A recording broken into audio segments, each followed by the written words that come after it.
विश्व के परम मित्र, भारत माता के अमूल्य पुत्र, श्रेष्ठ पुत्र और हम सबके आत्मीय और बहुत सम्मानित प्रधानमंत्री जी श्री नरेंद्र मोदी जी, आपने जीवन का हर पहलू पर प्रभाव कर दिया है।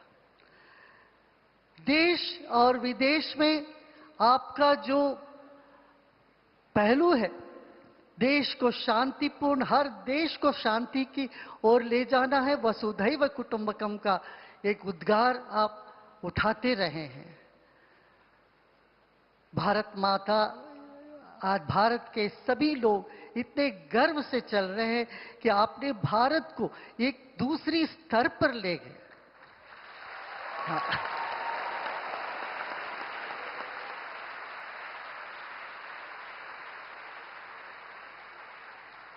गंदगी, गरीबी और अव्यवस्था से लोगों को उठा के देश को एक नई पहचान आपने दिया। आप आते ही आपने घोषित किया स्वच्छ भारत अभियान। सब जगह स्वच्छता, स्वच्छ, सुंदर और सुरक्षित देश।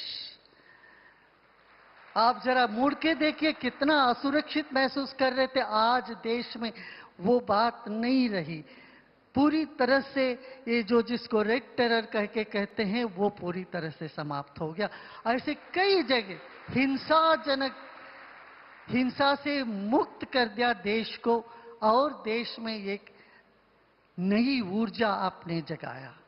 जब हम विदेश में जाया करते थे 45 साल से, लोगों को मन में ये आशा नहीं थी कि वो कहते थे कि हिंदुस्तान कभी भी ऐसा नहीं हो सकता यहाँ जैसे।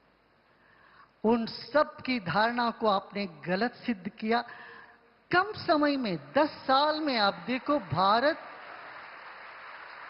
जो मांगने वाला देश से आपने देने वाला देश बना दिया।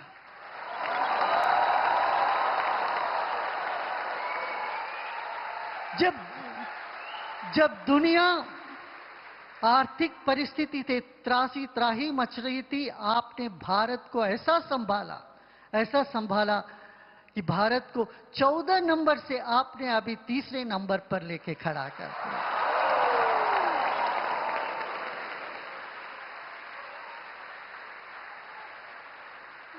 अयोध्या में श्री राम जी एक टेंट में बसते थे कितने साल से, आपने उसका सारी बाधाएं हटाकर ऐसा पहल किया है, भव्य मंदिर, और मंदिर के एक एक नक्शे काम से सब कुछ लेके आपने पूरी तरह से उसमें ध्यान देके भारत को भव्य श्री राम मंदिर आपने प्रदान किया है।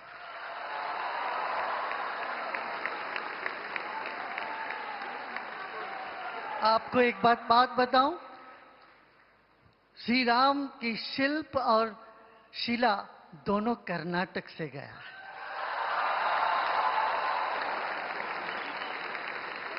कर्नाटक की तो हनुमान जी की जमीन है, धरती है भाई, तो हनुमान जी की धरती से आपका अंतस्फुरणा रही होगी, यहीं से शिला और शिल्पी दोनों को आप ले गए और इतना भव्य मंदिर बना है।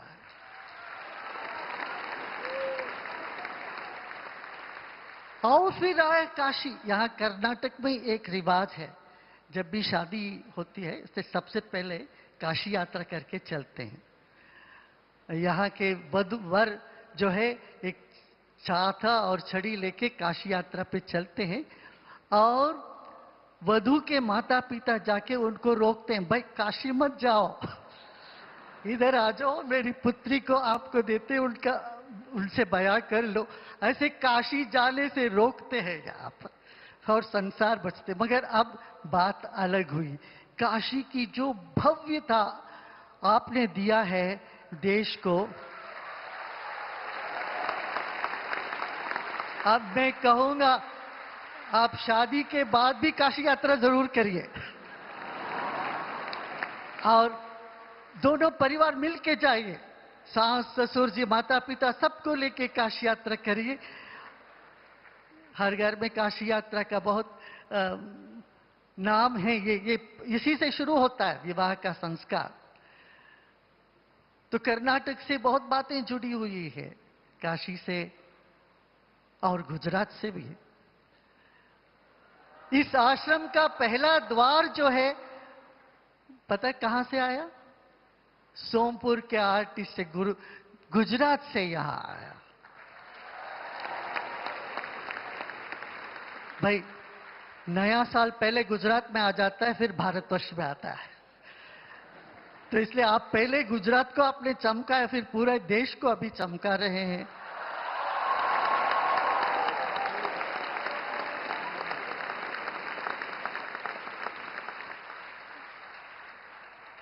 आध्यात्मिक योग को आपने एक स्थानमान जो उनका डिजर्विंग स्थानमान था रहा, उसको आपने दिया है। दुनिया में योग दिवस आपने करके योग को एक सर्वमान्य बनाया आपने।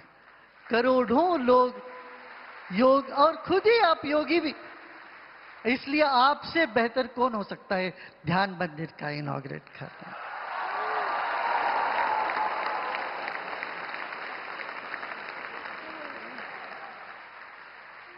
योग और आध्यात्मिक को आप हमेशा ऊपर उठा, हमारा विरासत है ये। ऐसे ही आयुर्वेद, जिसको कम उपलक्ष्य किया गया था, आयुर्वेद को आपने एक अलग मिनिस्ट्री बना के, आयुष मिनिस्ट्री बना के उसका आपने वो किया।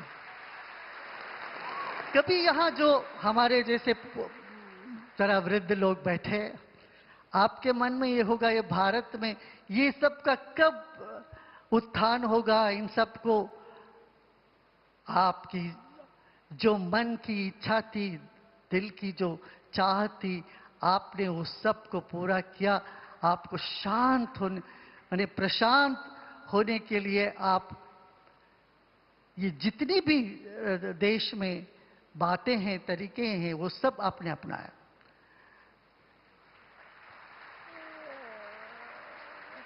हर घर ध्यान का एक अभियान आपने चालू किया कुछ साल पहले। हर घर में लोग ध्यान करें। ये धरती ध्यान की दुनिया का देन है ध्यान। पहले महादेव ने उमा को ध्यान दिए थे, सिखाया। उसके बाद महर्षि वशिष्ठ ने श्री राम को ध्यान सिखाया। आप लोग सब, कभी लोग योग वशिष्ठ का अध्ययन भी करते हैं। तब उपरांत महर्षि पतंजलि, फिर भगवान श्री कृष्ण ध्यान योग 6वां अध्याय में उन्होंने पूरी तरह से योद्धाओं के लिए किया था। इस तरह से ध्यान, ज्ञान और गान, कला के लिए आपने इतना प्रोत्साहन दिया। देश भर में कलाकारों को आपने प्रोत्साहन दिया। नया एजुकेशन पॉलिसी ला करके आपने एक नया परिवर्तन लेके आए। जहां पर अंधविश्वास और मूढ़ता, संकीर्णता रही, उसको आपने विशालता और वैज्ञानिक दृष्टिकोण प्रदान किया। इतना ही नहीं, समाज के हर तबके के लोगों को आपने अपनाया, चाहे गरीब हो, महिला हो, हर स्तर के लोगों को आपने एक अविस्मरणीय योगदान दिए हैं। इसलिए भारत बहुत गर्व करता है।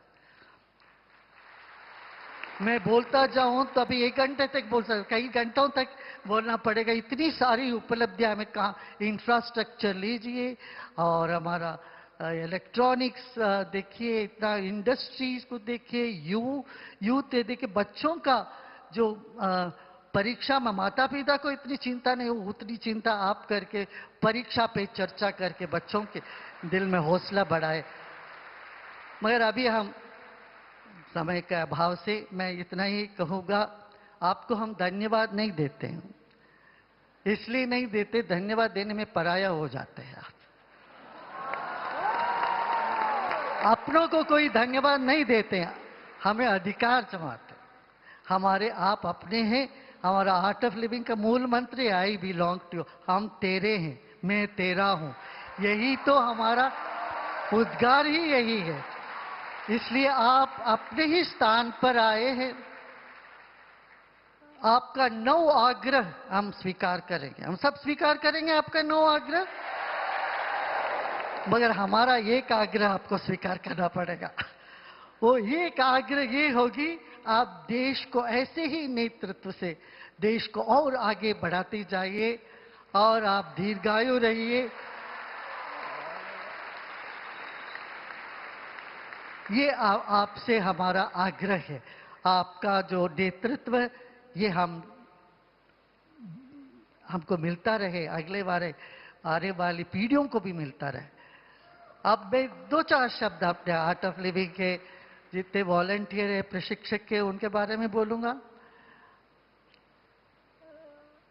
सन 1951 में मैं तो ध्यान सिखाता रहा ऐसे, तब उस वक्त के जो चीफ जस्टिस रहे इंडिया के, जस्टिस PN भगवती, वो बड़े आध्यात्मिक पुरुष थे। फिर एक दूसरे व्यक्ति थे, वो बिल्कुल नास्तिक थे, उनका नाम जस्टिस VR कृष्णय्यर, बहुत नामी थे। ये बिल्कुल दो छोर के लोग, एक समाज के दो छोर है, ये पूरा विश्वासी, एक बिल्कुल एक नास्तिक परंपरा को मानने वाले। मगर दोनों आके हमसे बोले, गुरुदेव आप जो दे रहे हैं ये, इसके लिए एक फ्रेमवर्क चाहिए, एक चौकट चाहिए। चित्र अच्छा है मगर चौकट चाहिए, फ्रेमवर्क चाहिए। हम पहले ट्रस्टी बने, वो इस संस्था के ट्रस्टी बने दोनों जने। और यहाँ के नरसिम्हा राव जो थे चीफ सेक्रेटरी, निवृत्त हुए कर्नाटक के, और बेंगलुरु के आर्किटेक्ट कहा जाता है लक्ष्मण राव, इनको भी उन्होंने शामिल किया और एक उन्होंने ट्रस्ट बनाया। 13 नवंबर, वो भी 13 को हुआ तेरे लिए, 13 नवंबर 1981 में। उसके बाद कई चुनौती को लेकर के ये संस्था आगे बढ़ती रही और ईश्वरी कृपा और हमारे वॉलंटियर्स जितने भी प्रोत्साहन इनमें, उत्साह इनमें है, उसको कहना भी मुश्किल है। 38,000 प्रशिक्षक और उनके हजारों करोड़ों उनके लोग और वॉलंटियर्स, इस सबका एक ही लक्ष्य था, एक हिंसा मुक्त जीवन, तनाव मुक्त जीवन और भारत के ज्ञान, आध्यात्मिक ज्ञान को जीवन में उतारे। अपना पुरातन और नूतन का समावेश है, यही सनातन है। इस दिशा में चले। अब आप सबके जो प्रयत्न से आज आप दुनिया के उत्तर ध्रुव के पास चले जाए, त्रोमसे में, उधर भी लोग ध्यान कर रहे हैं, क्रिया कर रहे हैं, भजन गा रहे हैं, दक्षिण ध्रुव के पास भी कर रहे हैं। ये हमारे जो विरासत है भारत का, इसकी महिमा है, ये आज सर्वमान्य है और उसको आपने एक मंच दिया है, एक स्थान दिया है। इसलिए आपको फिर से मैं कहूँगा, धन्यवाद नहीं देंगे, आपको अभिनंदन और प्रेम पूर्वक कहेंगे। मैं वाणी को विश्राम देता हूँ। ओम शांति।